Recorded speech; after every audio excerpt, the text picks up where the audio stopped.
सबसे पहले तो आप सभी को बहुत सारी शुभकामनाएं, क्योंकि हम हिंदुओं का 500 वर्ष का इंतजार आज समाप्त हो चुका है। भगवान राम 22 जनवरी के दिन वापस आ चुके हैं। उनकी प्राण प्रतिष्ठा हो चुकी है और करोड़ों हिंदुओं का सपना पूरा हो चुका है। श्री राम का चरित्र तो हम सभी जानते हैं, लेकिन शायद ये क्रौंच पक्षी और ऋषि वाल्मीकि ना होते तो उनका चरित्र हम तक कभी ना आ पाता। प्रश्न यह है कि अगर रामायण इतिहास है तो वाल्मीकि जी को ये छोटी छोटी घटनाएं भी किस प्रकार मालूम पड़ी? श्री राम का संपूर्ण चरित्र वाल्मीकि जी कैसे जानते थे? इस प्रश्न का उत्तर भी आपको इस कथा के अंदर मिल जाएगा। वाल्मीकि जी एक महान तपस्वी थे। एक बार जब वो तपस्या करके उठे तो उनसे मिलने के लिए नारद मुनि आए। जब नारद मुनि वाल्मीकि जी के आश्रम पे आए तो वाल्मीकि जी ने उनसे एक प्रश्न किया कि ऐसा कौन सा व्यक्ति है जिसके अंदर सभी मर्यादाएं हैं एवं जब वो युद्ध करता है तो देवता से लेकर दानव तक उसका कोई भी सामना नहीं कर सकता।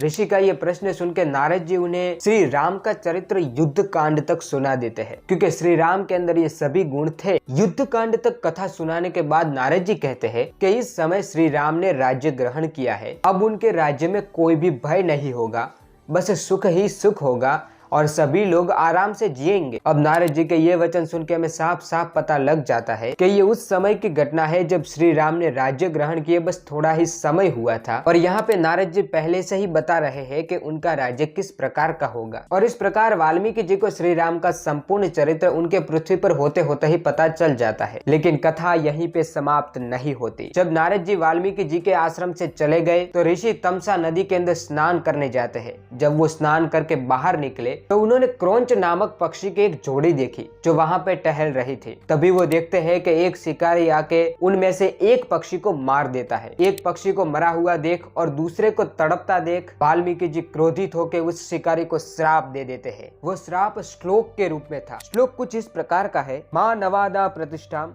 त्वमगमः शश्रुतिः समाः यत् क्रौंचो मिथुनादे कामवधिः काम मोहितम। अर्थात निषाद तुझे नित्य निरंतर कभी भी शांति नहीं मिलेगी, क्योंकि तूने काम मोही पक्षी जोड़ी में से एक की हत्या कर डाली है, वो भी बिना किसी कारण। वाल्मीकि जी ने ये श्राप तो दे दिया, लेकिन उसके बाद उन्हें बहुत ही पछतावा हुआ। लेकिन फिर उनके दिमाग में ये बात आती है कि मेरा ये श्राप तो श्लोक रूप में है। इसलिए वो अपने शिष्य भरद्वाज से पूछते हैं कि मेरा ये वचन 4-4 चरणों में आबद्ध है तथा हर एक चरण में 8-8 अक्षर है तथा ये गाया भी जा सकता है, तो क्या ये श्लोक रूप में होना चाहिए? तब उनके शिष्य भरद्वाज उन्हें कहते हैं, हाँ बिल्कुल, ये श्लोक के रूप में होना चाहिए। अब ये घटना तो समाप्त हो जाती है, लेकिन वाल्मीकि जी के मन में अब भी वो श्लोक घूम रहा था। वो निरंतर उसी श्लोक के बारे में सोचते रहते थे। तभी उनके आश्रम में परम पिता ब्रह्मा जी आते हैं। ब्रह्मा जी उन्हें कहते हैं कि अवश्य तुम्हारा ये वचन श्लोक रूप ही है और तुमको जो नारद मुनि ने संपूर्ण श्री राम चरित्र सुनाया है वो इसी श्लोक की तरह तुम्हें लिखना है। और जो कथाएं तुम्हें श्री राम चरित्र की नहीं पता है वो भी मेरे वरदान से ज्ञात हो जाएगी। तो इस प्रकार श्री वाल्मीकि जी को जो घटनाएं नहीं पता थी या फिर जो नारद मुनि ने नहीं बताया था